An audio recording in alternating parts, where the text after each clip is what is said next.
Hello po, we are Group 2 and this is our reporting for GED 103, Readings in Filipino History. So here are our members and this is our topic overview. So first we're going to be going through the site of First Mass, Limawasa or Butuan. And then after that we're going to have the Cavite Rebellion, which is the question there is, was it a mutiny or a protest? Next we'll have the Rizal Retraction Controversy and then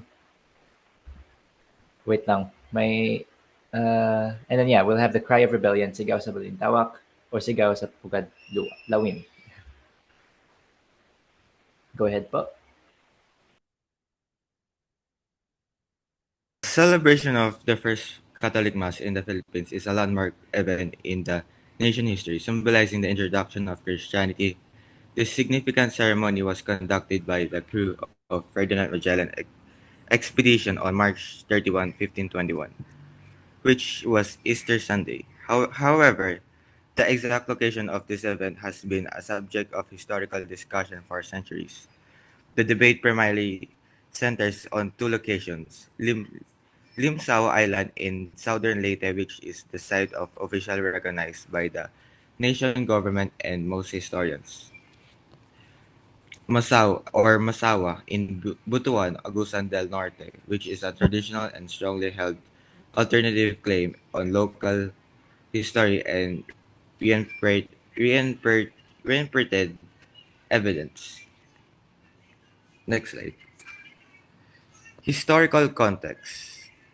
The primary source of information from Ateneo Pigafetta, an Italian scholar and explorer who served as a chronicle for Magellan's voyage. His journal is the event of detailed eyewitness account of the event. In his account, Pigafetta describes arriving at islands he called Mazoa, pronounced as Mazawa. It was here for forming an alliance with local leaders that historic masses was held. The expedition interacted with two native chieftains, Raja Kalumba of Limsawa and Raja Sigua of Butuan. Both leaders were present and they took part in the Easter Sunday ceremony. Next slide. The religious service was officiated by the Pedro de Valderena, the fleet's chaplain. The cross planted during this time became a symbol of the Philippines' conversion to Christianity. That's all. So the debate, Limasawa versus Butuan. As per the Limasawa claim, it is backed by the National Historical Commission of the Philippines, which reaffirmed in 2020 that the mass took place there. Pigafetta's descriptions also match Limasawa's geography. As per the Butuan claim argues that Mazawa refers to Masao, Butuan, based on early Jesuit writings. Butuan was a BC trading hub, but historians concluded there is stronger evidence for Limasawa. Next slide. The confusion comes from old maps, translation differences, and early interpretations that favored Butuan. Next slide. This mass was significant because it marked the arrival of Christianity and Spanish influence in our country. Both places are important to history, but studies confirm Limasawa as the official site. Next slide. For the conclusion, historical evidence and official studies point to Limasawa Island as the site of the 1521 Easter Sunday Mass. However, the Butuan claim remains part of local tradition and history. Regardless of location, this event symbolizes a defining moment in Philippine history, the start of Christianity and Spanish presence in the archipelago.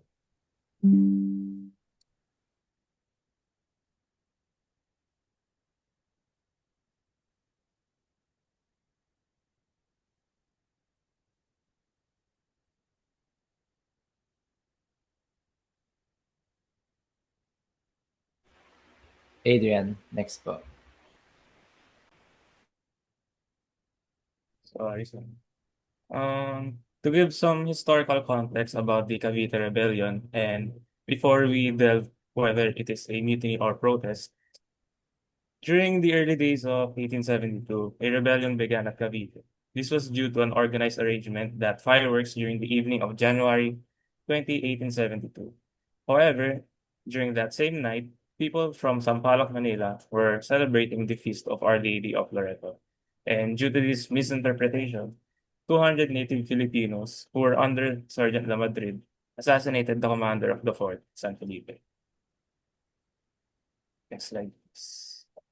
And while the rebellion was unsuccessful, it gave birth to the idea of nationalism to us Filipinos, especially after the execution of the Camborza.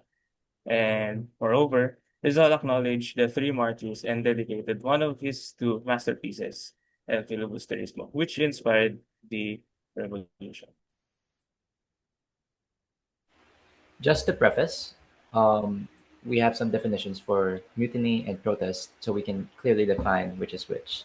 So the mutiny is an occasion when a group of people, especially soldiers or sailors, refuse to obey orders and or attempts to take control from people in authority.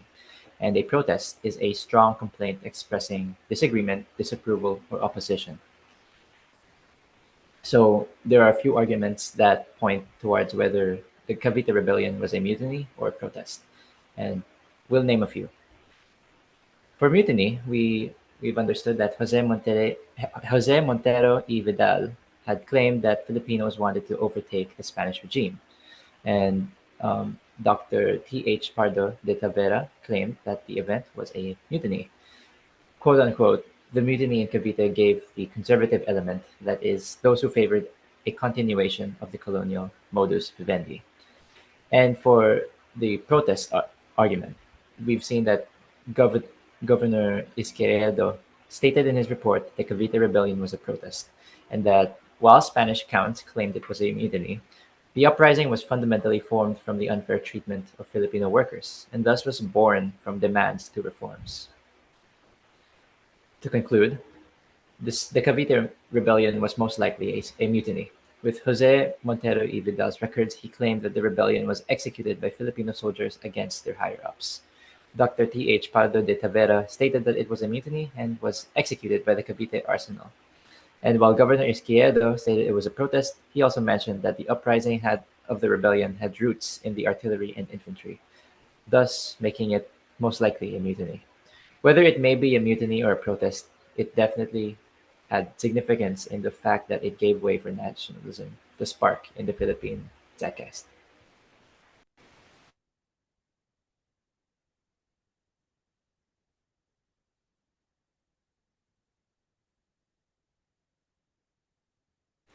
JC,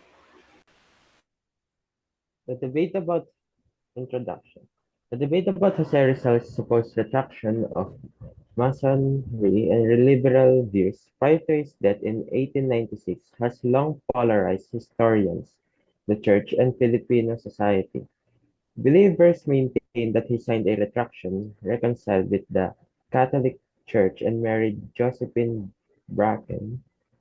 Critics, however, say the document is forged, questioning Rizal's actual beliefs upon his death. Historical context: after being sentenced to death on December 26, 1896, for rebellion, sedition, and illegal association, Jose Rizal spent his last few hours in Fort Santiago. During visits from Jesuit priests, he was pressured to recant his writings and beliefs critical of the Church. The priests insisted this renunciation was mandatory before they would grant him the sacraments of confessions and perform his marriage to Josephine Bracken, a controversial moment that culminated in a signed document of recantation whose authenticity is still debated. Excellent.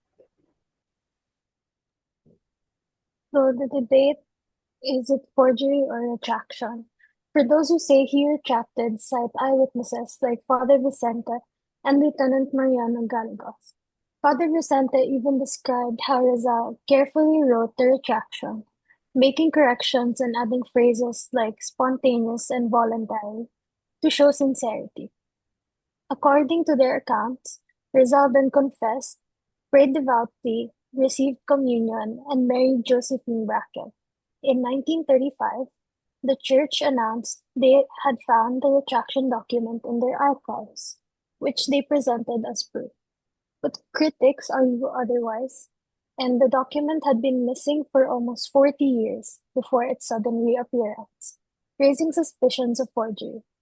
Handwriting experts also noted inconsistencies in letter forms and style compared to Rizal's genuine writings. Rizal himself once said that signing something without true belief would make him a hypocrite, and many historians believe the friars had political and religious motives to promote the retraction, since it would weaken Rizal's revolutionary influence. So the question remains unsettled. For the Church, Rizal has retracted, but for many historians, the retraction was a forgery. Next slide. So, in conclusion, the testimonies of priests and soldiers, along with the Church's announcement in 1935, suggest that Rizal may have retracted, yet the suspicious delay in producing the document, the handwriting discrepancies, and Rizal's own resistance to signing anything insincere leave serious doubts. Ultimately, whether or not Rizal has retracted, the controversy reflects the tensions between faith, politics, and nationalism during the Spanish colonial period. It also shows how history is often shaped by interpretation and perspective. But one truth is beyond debate. Rizal's courage, sacrifice, and love for the Philippines remain unchanged. His death inspired a nation, and his legacy as a symbol of liberty and national pride endures regardless of the retraction controversy. Now, going over to the last topic, Cry of Rebellion, Sigaw sa Balintawak or Sigaw sa Pugad Lawin. So, the Cry of Rebellion, also referred to as El Grito de Rebelión by 19th century journalists, refers to a turning point of events that happened across Spanish colonies. In August 1896, at the time of Spain's colonization of the Philippines, Filipinos had finally opened their eyes from the abuse, oppression, and injustices made against them under the Spanish rule. Fueled by their desire to attain freedom and independence, the Filipinos, led by Andres Bonifacio, started a revolt that marked the start of the Philippine Revolution. However, while the cry is considered as the turning point of the Philippine Revolution and the moment that shaped Philippine history, historians today still debate the exact date and the place where it actually occurred. Some sources claim that the cry took place in Pugadlawin, whereas others claim that it was in Balintawak or in nearby areas. Therefore, the question of where and when the cry happened remains. Before the year 1896, the Philippine Islands were under the harsh rulings of the Spaniards that had oppressed the rights and freedoms of the Filipinos for 3 centuries. The Spaniards held all powers while the native Filipinos were being treated as second-class citizens. As educations and liberal ideas began spreading, nationalism began to rise up for the Filipinos, inspiring them to fight for their equality and end their independence, which led to the creation of the Katipunan founded by Andres Bonifacio. This secret society's goal was to unite all of the Filipinos for a revolution, to end the Spanish reign over the islands as peaceful reforms and petitions failed. Moreover, Andres Bonifacio believed that an armed rebellion was their only choice left, as Spanish authorities constantly reject reforms that had only led to repression to fight for their freedom. Next. Known as the Cry of Rebellion, this marked the official start of the Philippine Revolution against Spain. However, debates still linger around the topic of whether it had happened in Balintawak or Pugadlawin, yet its essence still remains unchanged. August 1896, the tearing of the cedula, the symbolization of rejecting the Spanish ruling, and the sacrifice of their lives for independence. This act of bravery became symbolic, represented the Katipuneros who were fueled by anger, hope, and determination driven by the shared dream of liberation. the courage and the unity that made the cry a powerful spark that ignited the flames of the struggling Filipinos for independence. Now let's tackle the historical debate surrounding the cry of the Philippine Revolution, so commonly viewed as a singular event marking the start of the Philippine Revolution against Spanish colonial rule in 1896. Now there's confusion regarding its exact date and location. Some historians place it in Balintawak, while others argue it occurred in Pugadlawin. This debate stems from varying historical accounts and interpretations. So let's delve into both perspectives. Next slide, please. First, the traditional account, the Cry of Balintawak. This version is supported by early historians such as Gregorio Zaide, Teodoro Calao, Santiago Alvarez, and Guillermo Masacay. They believe that the event took place in Balintawak around August 24 to 26 in the year 1896, marking the start of the revolution.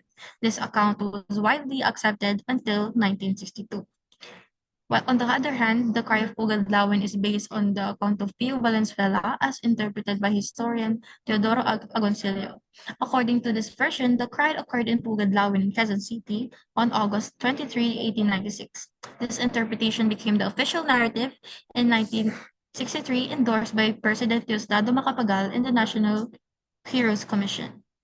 So why is everyone still debating about the cry of the Philippine Revolution? Basically, there are no clear records from 1896 that say exactly when or where it happened. Plus, the people who were there remember it differently, so their stories don't always line up, meaning it lacks positive documentation and supporting evidence during that period. Because of all that, historians still aren't sure of what really happened. So, in the end, whether the cry occurred in Balintawak or Pugadlawin, both versions still symbolizes the Filipinos' united stand against the Spanish oppression. This event continues to inspire us with values of courage, unity, and patriotism, principles that will remain vital in rebuilding and just a sovereign nation. So, for the significance of the cry, while the debate on the details of the event remains unsettled, the act itself of the Katipuneros tearing down their cedulas as they cry for freedom and independence was what truly matters, as it signified the unity, bravery, and strong will of the Filipinos that resisted the Spanish regime in order to obtain liberty. Moreover, the cry, which signaled the start of the Philippine Revolution, had also opened doors that would later lead the country to independence, and it also urged more Filipinos to participate in revolting and have faith that liberty can be achieved. Today, the cry serves as a reminder of the lives that had been sacrificed and the nation's struggle to be free.